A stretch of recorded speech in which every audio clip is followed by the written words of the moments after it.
Buenos días, jóvenes. Vamos a iniciar un nuevo módulo del curso de Mecánica de Fluidos 1. Ya hemos pasado por la primera prueba parcial y ahora vamos a extender el análisis de fuerzas sobre superficies sumergidas al análisis de superficies curvas. Adicional al análisis de superficies curvas, en este módulo vamos a evaluar fuerzas de flotación y definir los criterios de estabilidad de superficies sumergidas. Así que los objetivos son extender el análisis de fuerzas de presión hidrostática a superficies curvas sumergidas e introducir el análisis de fuerzas de flotación y definir los criterios de estabilidad de superficies sumergidas. Por lo pronto, los fluidos van a mantenerse en reposo, ya que todavía estamos en hidrostática. Ya en el siguiente módulo empezaremos a ver fluidos en movimiento. Y veamos esta diapositiva, donde el recuadro nos recuerda que las fuerzas de presión siempre actúan normal a la superficie y que la presión aumenta con la profundidad. Esto era cierto para calcular las fuerzas sobre superficies planas y será cierto para calcular las fuerzas sobre superficies curvas. Vamos a contestar cada una de estas preguntas. Acá tenemos una superficie plana sumergida y acá tenemos una superficie curva sumergida. Y la primera pregunta indica o señala en cuántas direcciones diferentes actúan las fuerzas de presión que actúan sobre una superficie plana. Entonces es claro que la presión en este punto es diferente a la presión en este punto. Bajo esta premisa, en el caso de esta superficie, las fuerzas siempre van a actuar perpendiculares a la superficie. Es decir, todas las fuerzas actúan en la misma dirección, tal y como lo indican las flechas, que la respuesta es una sola. Si la superficie estuviera inclinada de esta manera, todas las contribuciones de fuerza de presión actuarían siempre en la misma dirección. Y es por eso que en el análisis de fuerzas sobre superficies planas no nos molestábamos o no nos preocupábamos por que la dirección de la fuerza variara a lo largo de la superficie.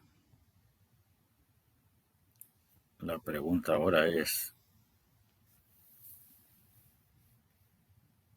¿qué ocurre en una superficie curva? Y acá, por eso, la segunda pregunta es sencilla: ¿de qué depende la presión que actúa sobre una superficie curva? Al igual que en las superficies planas, depende de la profundidad. Eso significa que a medida que avanzamos en esta dirección, la presión debe aumentar. Pero, como sugiere la siguiente pregunta, en el caso de las superficies curvas, en cada punto la fuerza va a actuar en una dirección diferente. Por ejemplo, exactamente en el punto A, la fuerza de presión actúa en esta dirección. Pero en un punto acá la fuerza actúa en esta dirección. ¿Eso qué significa? Nosotros podemos relacionar la presión con la profundidad. Siguiendo este sistema de coordenadas, esta sería la manera de describir la presión en cualquier posición Y. Y podemos definir un diferencial de fuerza, igual que lo hacíamos en el módulo anterior, por un diferencial de área. El problema es que no podemos simplemente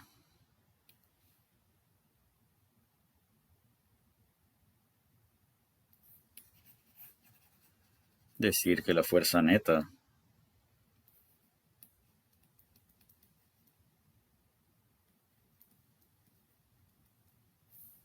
es la integral de df.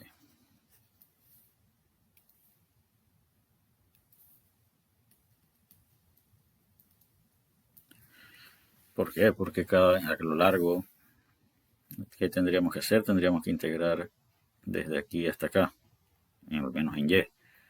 Y en X tendríamos que integrar perpendicular al tablero.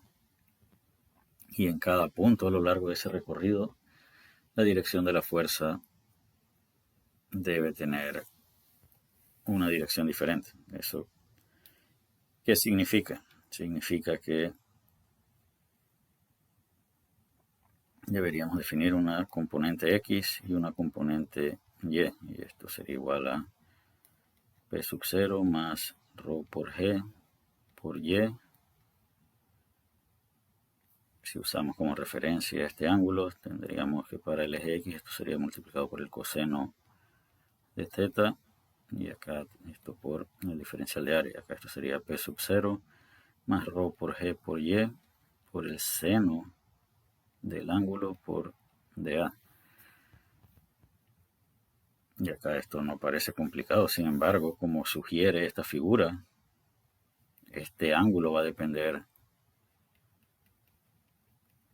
de la profundidad, así que tendríamos que saber cómo varía ese ángulo a lo largo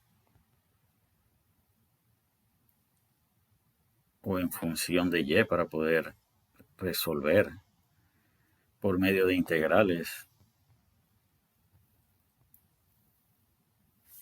un problema de fuerza sobre superficies curvas. Se repito, es necesario poder expresar el ángulo en función de Y para poder integrar y obtener una resultante en X, una resultante en Y y después encontrar una fuerza resultante de presión. Así que esa es una opción, que definitivamente no es la opción que vamos a utilizar. Hay una opción más sencilla,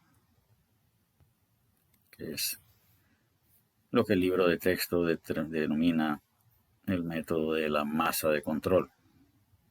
¿Y en qué consiste el método de la masa de control? Es tomar un elemento de fluido que incluye o cuyo límite está justo alrededor o es adyacente a la superficie curva.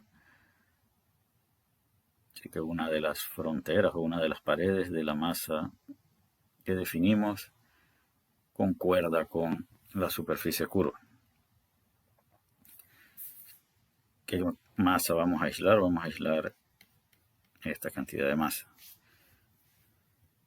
Y este curso o este módulo se llama hidrostática, así que ese elemento de fluidos que vamos a seleccionar debe estar en reposo. Así que esta es la masa aislada, donde se pueden observar las fuerzas que actúan sobre esa masa aislada. Acá nos preguntan qué fuerzas actúan en la dirección X sobre la masa de control. Acá nosotros arbitrariamente hemos definido esta pared, pero de la manera que la hemos definido ahora, esa pared constituye una superficie plana.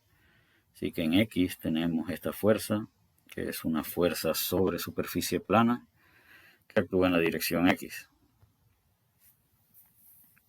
Sobre la superficie curva podemos identificar una fuerza horizontal y una fuerza vertical. Para contestar a esta pregunta, entonces tenemos una fuerza horizontal que tiene que ver con la superficie curva y una fuerza en X que tiene que ver con la superficie plana definida arbitrariamente en el punto donde se haya seleccionado o fijado los límites de la masa que vamos a aislar. Así que solo habrían dos fuerzas, de tal manera que para que haya equilibrio, esta fuerza que tiene que ver con la superficie curva debe ser equilibrada por esta fuerza que tiene que ver con la fuerza que actúa sobre esta pared de la masa que hemos definido.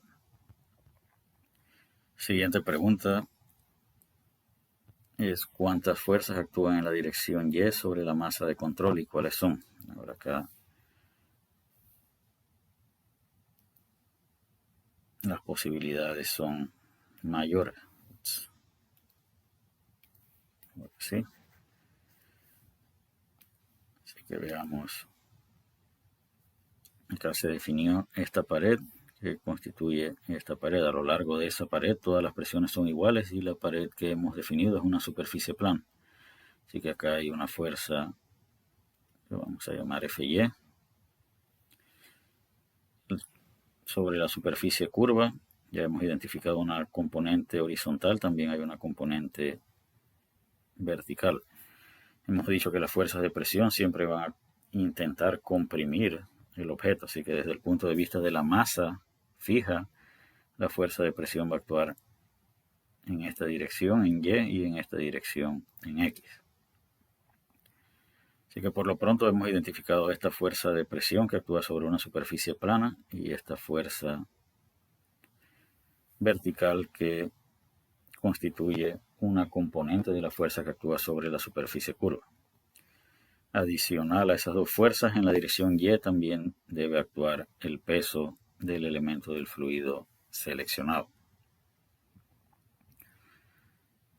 Así que en Y hay tres fuerzas que debemos considerar. Repito, una que tiene que ver con la pared que define o que está definida de acuerdo a cómo hemos aislado nuestra masa de control. Tenemos esta fuerza vertical que tiene que ver con la superficie curva y el peso del fluido dentro de la región que hayamos seleccionado. Algo importante que debemos resaltar antes de avanzar hacia la manera en que vamos a definir estas fuerzas que actúan sobre la masa de control o la masa aislada es la dirección de las fuerzas de presión. Hemos dicho que las fuerzas de presión siempre van a intentar comprimir el objeto y es por eso que para esta masa de control en esta dirección actúa la fuerza horizontal y en esta la fuerza vertical. Sin embargo, lo que realmente estamos tratando de determinar es la fuerza que actúa sobre esta superficie. Lo que vamos a hacer o lo que vamos a lograr aislando la masa es encontrar las fuerzas que actúan sobre la línea cortada. Si nos interesa calcular la fuerza que actúa sobre esta superficie, ¿en qué dirección creen ustedes que deben actuar esas fuerzas comparadas con estas fuerzas de acá? ¿Será que con respecto a la superficie las fuerzas actúan en la misma dirección o será que con respecto a esa superficie las fuerzas actúan en otra dirección? Así que vamos a dejar esa pregunta para que la podamos discutir en el foro. Así que vamos a avanzar hacia la siguiente pregunta: ¿cómo se pueden determinar las fuerzas que actúan en la dirección X?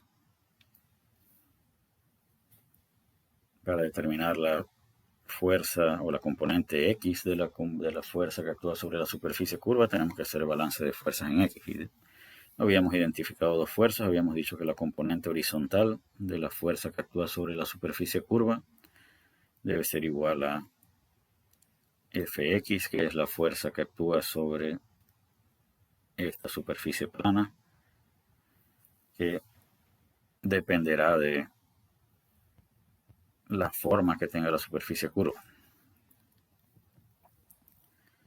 Entonces,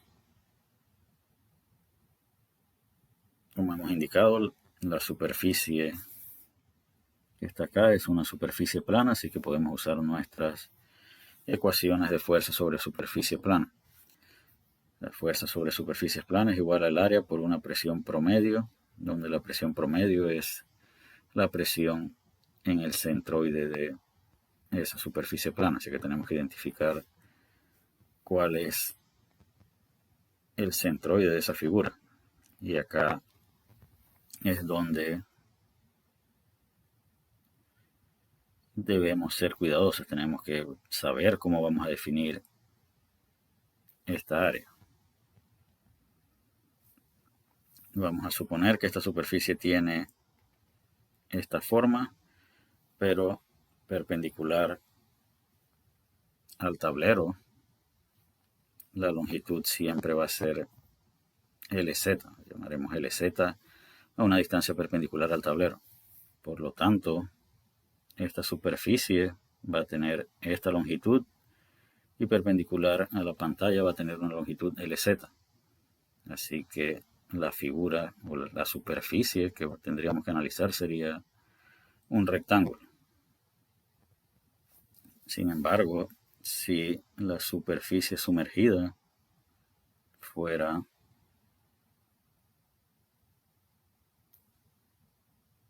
media esfera, suponer que la superficie es esférica,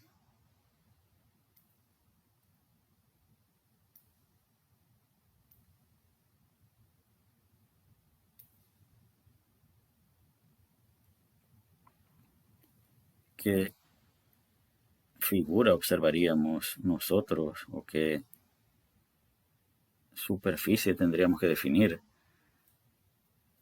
en un caso de aislar una masa de control? Y vamos a hacerlo para, repito, el caso de una esfera. Y quizás sea más sencillo hacerlo con un cuarto de esfera.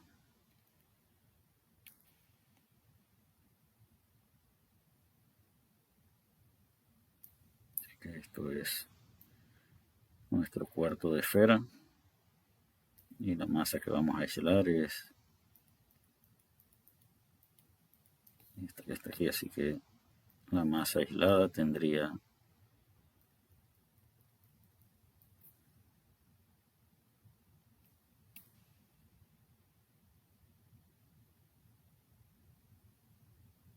una forma de este tipo y tendríamos que calcular una fuerza horizontal aquí que tiene que ver con respecto a con la superficie curva y una fuerza Fx.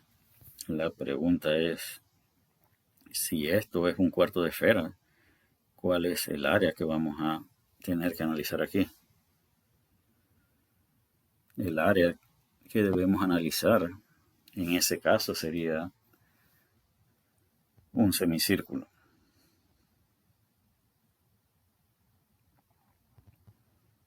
Es lo que observaríamos si viéramos esta superficie del lado de acá. Igual en el caso que teníamos acá, donde perpendicular a la pantalla, la longitud era LZ, si viéramos la figura del lado de acá, lo que veríamos es un rectángulo.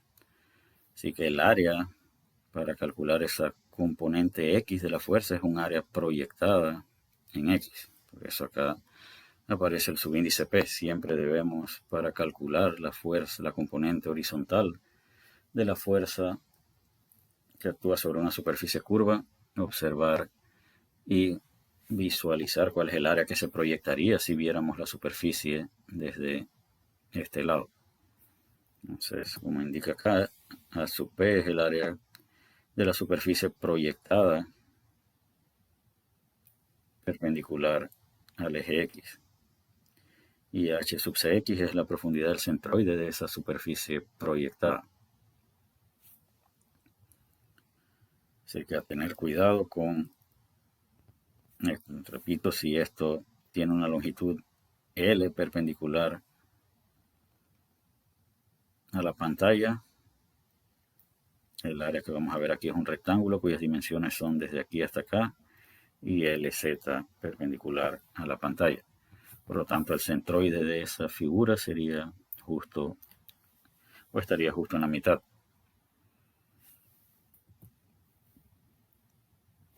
¿Cuál es el área proyectada de la esfera o de una esfera? Tendría que ser un círculo, como hemos indicado. Así que no me parece complicado encontrar la componente horizontal de la fuerza que actúa sobre una superficie curva. Debemos identificar el área proyectada, determinar el centroide del área proyectada, buscar la presión promedio para el área proyectada y multiplicarla por el área proyectada. Ya nos preguntan cuál es el área proyectada de un cilindro cuyo eje axial es perpendicular a la página, es decir, ¿qué ocurre si tuviéramos una forma cilíndrica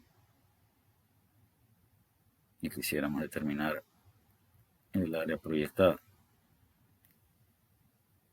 Si viéramos el cilindro desde acá, veríamos igualmente un rectángulo donde esta longitud es el diámetro y la otra dimensión es perpendicular a la pantalla, una longitud L. Así que el área proyectada sería L por D. Ahora vamos a ver qué ocurre con las fuerzas que actúan en la dirección Y. Habíamos identificado tres fuerzas, una que tenía que ver con esta superficie, otra que tenía que ver con el peso y otra que tenía que ver con la componente vertical de la fuerza que actúa sobre la superficie curva. Para el caso que muestra esta figura, estas dos fuerzas actúan en una dirección y esta fuerza actúa en otra dirección.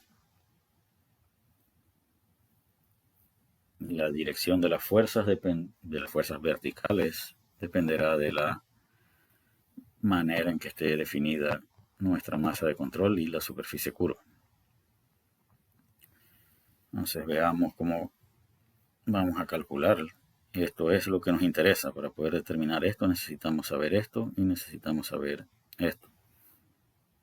Entonces vamos a empezar con FY.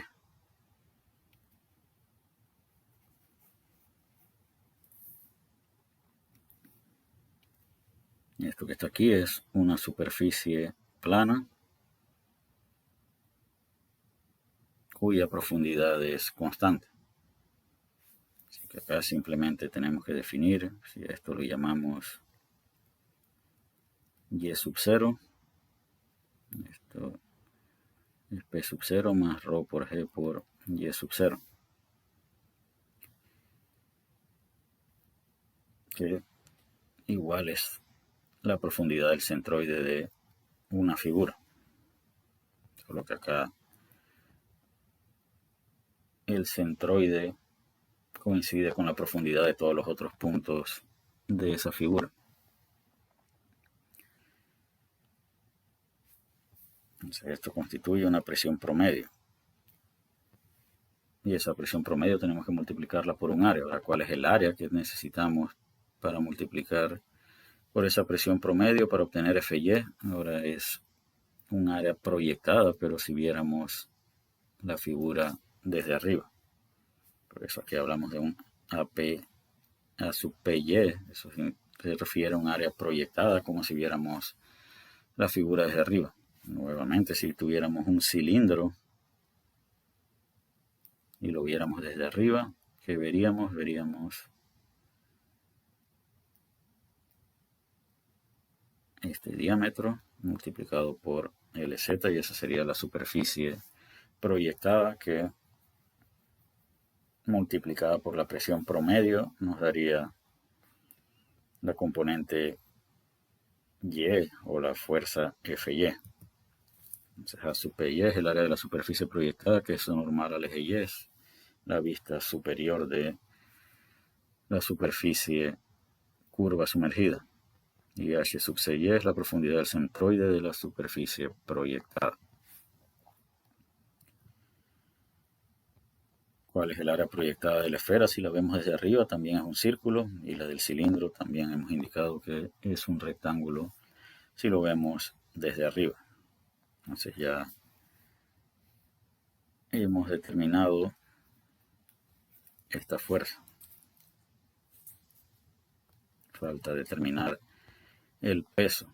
Ahora, para poder determinar el peso necesitamos poder determinar un volumen. Peso es igual a masa por gravedad o densidad por volumen por gravedad. La densidad es la densidad del fluido, pero necesitamos definir el volumen. Así que necesitamos el volumen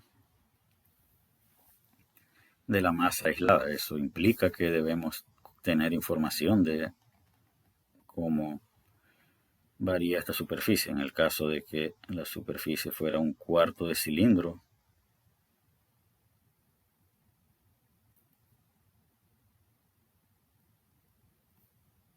Entonces necesitaríamos esta área que es pi r cuadrado entre 4, es un cuarto del círculo multiplicado por una longitud L, y eso nos daría el volumen de fluido en la región aislada. Así que es necesario poder determinar el volumen de la masa aislada. Y es lo que indica este recuadro, se necesita suficiente información para determinar el volumen de la masa de control. Así que una vez definido esta fuerza y esta fuerza, podemos sumarlas y poder calcular la fuerza o la componente vertical de la fuerza que actúa sobre una superficie curva. Este término y esto de acá tienen que ver con lo que llamábamos Fy. Y esto multiplicado por esto es el peso de la masa de control.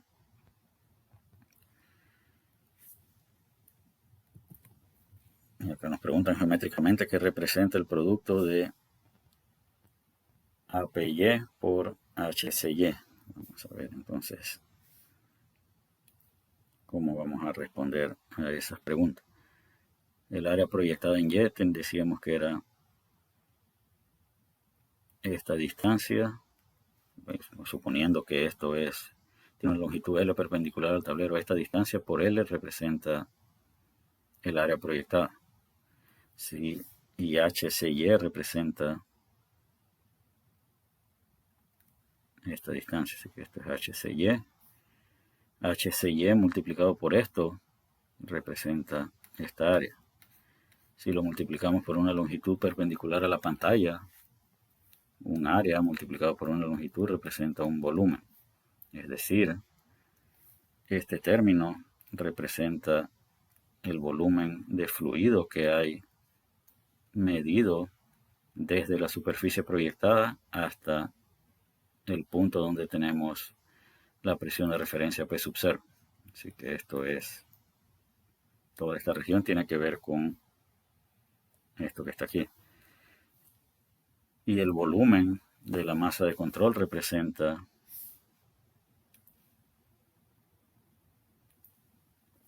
esta región.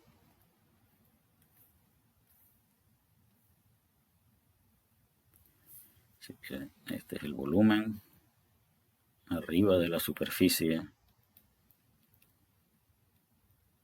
proyectada. Y esto es el volumen de la masa de control.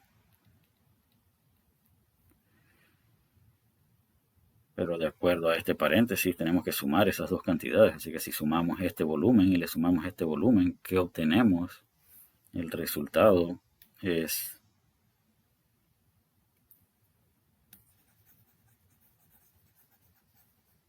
al sumar estos dos volúmenes, lo que vamos a obtener es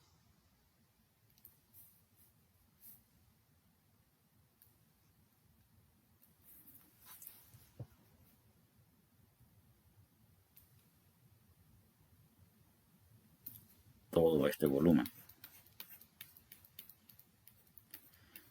Y todo ese volumen multiplicado por la gravedad y por la densidad representa un peso. ¿Cuál peso? El peso del fluido total medido desde la interfase que está por encima de la superficie curva.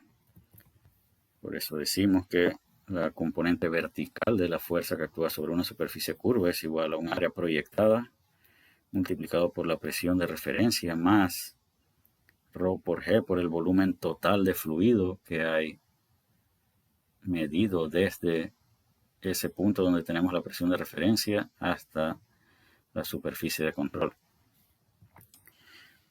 Por eso acá el recuadro dice VT es el volumen real o ficticio total de fluido por encima de la superficie curva medido desde el nivel de fluido.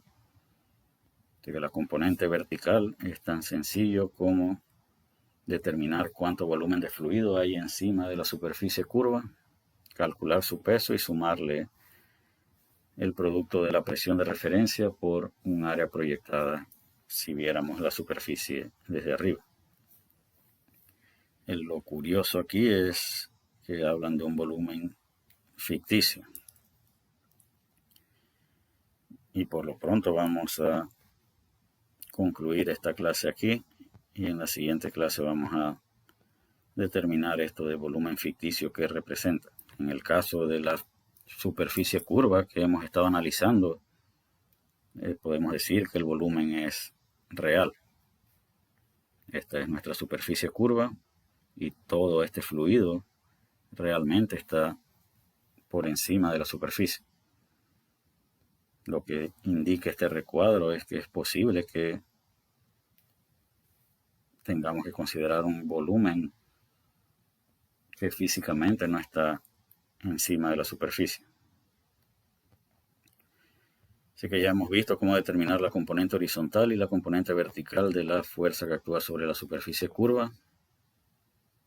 La fuerza neta es la sumatoria vectorial de esas dos componentes, y el ángulo en el que actúa la fuerza dependerá de las magnitudes de la componente horizontal y de la componente vertical. Nos preguntan cómo se determina la ubicación del centro de presión de esa fuerza resultante. Ahora hemos podido representar la fuerza que actúa sobre una superficie curva como una sola fuerza. La pregunta es, ¿dónde está ubicada esa fuerza? Entonces, para contestar esa pregunta tenemos que volver a la masa de control. Tendríamos que poder ubicar esta fuerza, es decir, buscar un centro de presión para esta fuerza. Buscar un centro de presión para esta fuerza, buscar un centro de masa para esta fuerza. Y tendríamos que hacer balance de momento con respecto a algún punto. Por ejemplo, si hacemos balance de momento con respecto a B, tendríamos que esta fuerza genera un momento en esta dirección, esta en esta dirección y esta en esta dirección. Y la componente o la fuerza que actúa sobre la superficie curva generará otro momento que es necesario para equilibrar las fuerzas o los momentos que generan las otras fuerzas con respecto al punto B. Tendríamos que hacer un balance de momento para decidir en qué punto está ubicada esta fuerza. Afortunadamente, no vamos a requerir hacer balance de momento para determinar la fuerza que actúa o el punto en el que actúa la fuerza sobre una superficie curva. ¿Qué más podemos hacer para determinar la ubicación del centro de presión? Sabemos que las fuerzas de presión siempre actúan normal a la superficie. Que si nuestra superficie es un cilindro y hemos determinado que la fuerza de presión actúa en esta dirección con este ángulo alfa. Así que esta es la fuerza de presión resultante y actúa con este ángulo. ¿En cuántos puntos a lo largo de esta superficie podemos ubicar esa fuerza de tal manera que sea normal a la superficie? Para que esa fuerza sea normal a la superficie tiene que ser radial, es decir, tiene que pasar por el radio. Y solo habrá una ubicación en la que con ese ángulo alfa podamos ubicar esa fuerza y pasarla por el centro de la figura. Así que de esa manera también podemos determinar el punto de aplicación de la fuerza. Y con eso vamos a concluir esta clase y continuaremos con el tema de fuerza sobre superficies curvas en una clase posterior.